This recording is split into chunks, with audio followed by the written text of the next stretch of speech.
It's a quiet morning in an Australian suburb. The streets are still. The neighborhood sleeps soundly.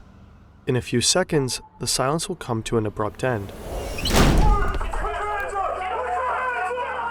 Armed officers will storm through family homes. Flashlights will cut through the darkness, illuminating the startled faces of criminals violently ripped from their sleep. Scenes like these will happen all across the world. A global storm is coming down on organized crime. As the sun is rising from Asia to Europe and finally to the Americas, police in 16 countries will strike. They will raid drug labs, secret warehouses, and private residences. Around 9,000 police officers will make over 800 arrests. Nearly 40 tons of drugs, along with countless weapons and millions in cash and crypto, will be seized. Police search warrant! Operation Trojan Shield. This first-of-a-kind global It's been the operation. biggest investigation and operation Biggest that the criminal AFP's sting ever. Entire organized crime rings will cease to exist from one minute to the next. It will be the final act of Operation Trojan Shield, the largest sting operation ever, orchestrated by the FBI and Europol. And at the heart of it all is this phone.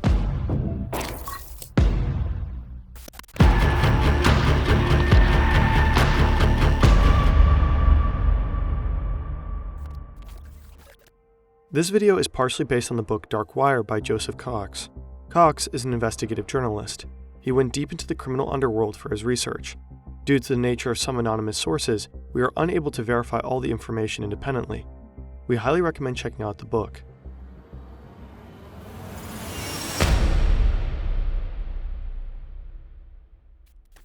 I have a cargo ship with captain on side too. They want to throw over load as they leave. When can we start? I have a job ready as tomorrow to pick up. It's already here. This is a real conversation between two drug traffickers, sent via an encrypted phone. Encrypted phones are very special devices. They often lack functions like camera and GPS and are designed to enable more privacy. People use these phones when they don't want to be tracked. Politicians, military, corporations, a wide range of people use privacy-focused devices. The market for these phones is massive. For obvious reasons, they are also very appealing to criminals. Encrypted phones are often modified consumer phones with additional privacy tools. Sky ECC, EncroChat, and Phantom Secure, to name a few, were big players in the crime world. Secure phones like these don't come cheap. Phantom Secure, for example, charged up to $2,000 for a 6-month subscription. This is the price you pay for absolute privacy. Some of these phones come with a very handy feature. So, he picked up the load, and I think he's been arrested and in need. There's a lot of evidence and f***ing shit on my BlackBerry. Yeah, I need that evidence gone, ASAP. 1 sec. But the thing is, cops can't access it, right? They can't even access that anyways, yeah? If a phone is ever compromised, a remote wipe command known as kill switch can be activated. This kill switch wipes all the data from the phone, making it completely useless. For law enforcement, this is a nightmare. Even if police manage to seize one of these devices, all potential evidence can be destroyed, remotely. Over the past few years, law enforcement has aggressively cracked down on encrypted phone companies. One by one, companies like Phantom Secure and Sky ECC were shut down, leaving behind a massive vacuum. As in any industry, a vacuum presents an opportunity, and one man seeks to seize it. It is 2018. A rather dodgy businessman has an idea. He goes by the name Afgu. Afgu is an expert when it comes to encrypted phones, selling Phantom Secure devices to criminals. He's a bit of a geek, though not much of a coder. Previously, Afgu worked alongside one of Australia's most notorious drug traffickers, Hakan Ayek. Known as the Facebook gangster for publicly documenting his criminal lifestyle online, Ayek is deeply connected in the underworld. Observing the gap left by all those encrypted phone companies going down, Afgu hatches a plan. He wants to launch the next big encrypted phone, ANØM. ANØM devices are essentially off-the-shelf Google Pixel phones, modified to run a custom operating system called Arcane OS. This is where it gets interesting. At first glance, it looks like any other phone. It has apps like Tinder, Netflix, and Spotify, but when you tap them, nothing happens. They're just dummies. ANØM phones come with several special features. One of them is pin scrambling. It randomly shuffles the numbers on the keypad, making it difficult for anyone nearby to figure out your passcode. The real magic is unlocked when you enter a different PIN. When you unlock the phone this way, you only see these 3 apps: settings, the clock, and a calculator. The calculator works just like a normal one, but if you enter a special code, the heart of the device reveals itself, the ANØM messenger. It allows you to chat with an ANØM user anonymously. In case things go south, the phone also has a kill switch. ANØM will soon become a thriving tech startup for organized crime, and Afgu will become its CEO. But his true plan goes far beyond that. This story is about a brilliant sting operation, but it's also about privacy. How many input fields have you filled in your life? Remember the account from that sketchy online store you ordered from a decade ago, or that weird form about that thing you once cared about? Data brokers are companies that collect your private information from the farthest corners of the internet and sell it often to the highest bidder. That way your data can easily end up in the hands of cyber criminals. Think identity theft, fraudulent loans, and even maxed out credit cards. Incogni forces data brokers to delete your sensitive information. All you need to do is sign up and let Incogni do the work. Their dashboard keeps you updated on which companies have removed your data. Keeping your subscription means that Incogni also makes sure that data brokers don't add your data back to their roster later. Scan this QR code or head to incogni.com/FernTV to get an exclusive 60% off your annual Incogni plan with the code FernTV. I get this call from this lawyer who I've never heard of, and who basically said, I want to meet you tomorrow.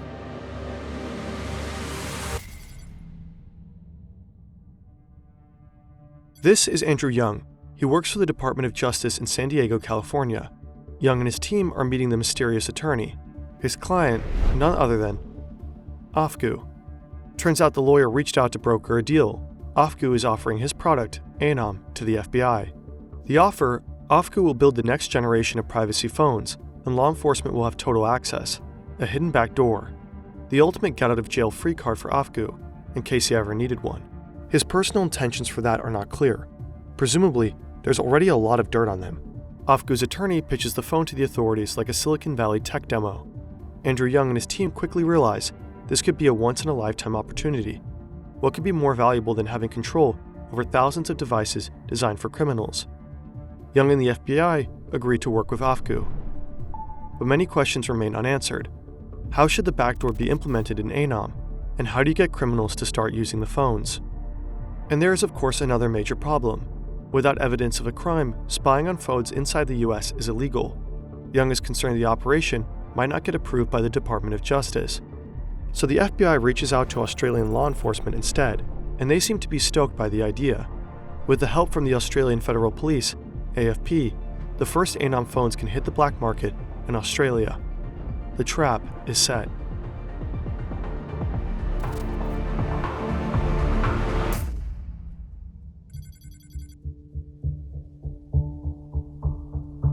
Months go by as Afgu builds his company. The FBI remains hidden in the shadows. He hires coders from around the globe. They all work from home, completely unaware of their real employer. As CEO, Afgu collaborates closely with law enforcement. They soon manage to implement a backdoor that allows the Australian police to gather intelligence from ANØM phones. The FBI is still left out. The mechanism is straightforward. When a user sends a message to another user, that message is silently copied and redirected to a third location, controlled by the authorities. The users will not notice a thing. Now, ANØM just needs users. The strategy is to rely on word of mouth, just like any other product in the criminal underworld. Afgu starts handing out ANØM phones to Australian criminals for free. They in turn tell others of the device, and so on and so forth. After a series of tests, the moment of truth arrives. An Australian AFP officer stares at his screen in anticipation. He can hardly believe his eyes when the first intercepted message appears. All the hard work has finally paid off. It's 2019. ANØM has several hundred users. Demand is skyrocketing, and deliveries are spreading all over the country. Drug traffickers, Italian mobsters, and bike gangs, all of them are using ANØM to discuss business. Meanwhile, the AFP is meticulously monitoring every message, gaining invaluable insights into criminal operations. But the FBI is still not allowed to read the messages. Young needs approval from higher ranks. After a lot of meetings and persuasion, he finally gets what he wants. His approach is somewhat dubious, though. Running servers with intercepted messages on US soil is prohibited, and Australia is legally not allowed to share their intelligence.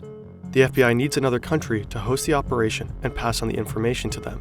Young reaches out to members of the EU, searching for a willing partner to help. Finally, Lithuania volunteers to host the FBI servers. Let's put a pin into these legal shenanigans for a moment, though. For now, Operation Trojan Shield can finally kick into high gear.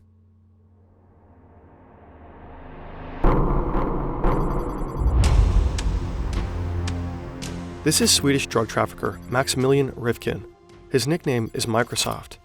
He has scars on his knees and fingers. His right arm shows a tattoo with 3 monkeys.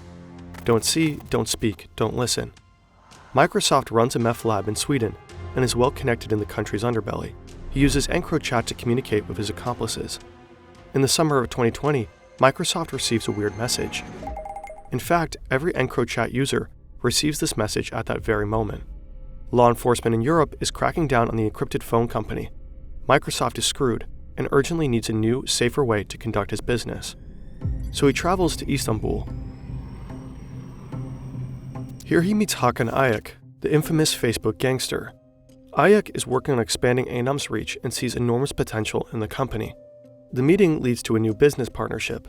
Both men are convinced that ANØM is the future of encrypted communication for criminals.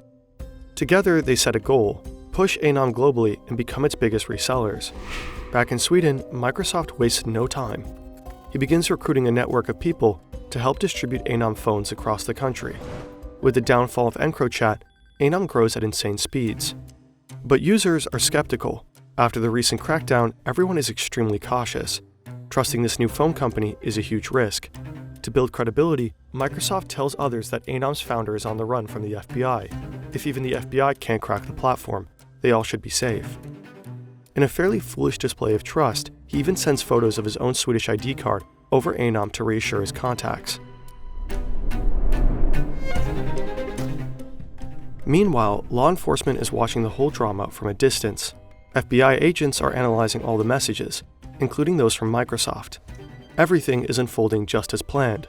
ANØM spreads autonomously and self-propelled within the criminal underworld. But one day, an officer reads a series of very concerning messages. Apparently, Microsoft is planning to murder a former cafe owner in Stockholm. Convinced that the man owes him $800,000, Microsoft hires a hitman. In a group chat, the hitman suggests to disguise himself as a delivery driver, approach the target's door, and take him out on the spot. Microsoft loves this. At this point, the Swedish police realize the threat is about to become real. The police has no choice but to warn the target. The assassination fails. ANØM is never mentioned as a source. It's 2021. ANØM has spread at a phenomenal rate. With around 12,000 users and millions of messages sent in 45 different languages, the sheer volume of data has become overwhelming. FBI agents are sifting through countless messages from all over the world, ranging from drug deals and murder-for-hire schemes to money laundering operations, and even the occasional unsolicited pic. When lives are at risk, the police are forced to intervene. ANØM, however, can never be named as a source during fieldwork, or the entire operation would be exposed. The secrecy of the operation is paramount. With every new user, this problem multiplies. Eventually, the flood of intelligence becomes too much to process. At the same time, Lithuania's court order is coming to an end. Without Lithuania, where the ANØM servers are running, the FBI cannot spy on people anymore. After 4 years, Operation Trojan Shield needs to end. But when it does, it sends shockwaves through global organized crime. Operation Trojan Shield. Trojan Shield. Global operation. The biggest investigation and operation. Biggest criminal sting ever. ANØM users all around the world are waking up to a nightmare. Heavily armed law enforcement enters their home, somehow fully and thoroughly aware of all their illegal dealings. Later that day, the FBI comes out publicly and reveals the secret behind ANØM. For the first time, the FBI developed and operated its own hardened encrypted device company called ANØM. Law enforcement agencies across the globe celebrate their unprecedented victory. This investigation, called Operation Trojan Shield, shined a light into the shadowy industry of hardened encrypted devices. This is a watershed moment in Australian law enforcement history. Operation Trojan Shield results in hundreds of arrests, the dismantling of major criminal networks, and the seizure of enormous quantities of drugs, weapons, and illicit funds. The evidence seized by the police is staggering. It feels like the ultimate triumph against organized crime. It certainly is the biggest sting operation in FBI history, probably in all of history. But as the dust settles, a harsh reality begins to emerge. This mission, hailed as a success, could potentially turn into a massive failure. To this day, over 27 million ANØM messages have been collected. Based on this intelligence, over 800 arrests have been made. But experts are growing increasingly skeptical about whether ANØM's chats will be admissible in court. That's because the evidence may have been obtained through potentially illegal means. A German court has already set a precedent, ruling that ANØM chats cannot be used as evidence in trials because they could not be physically linked to the suspects.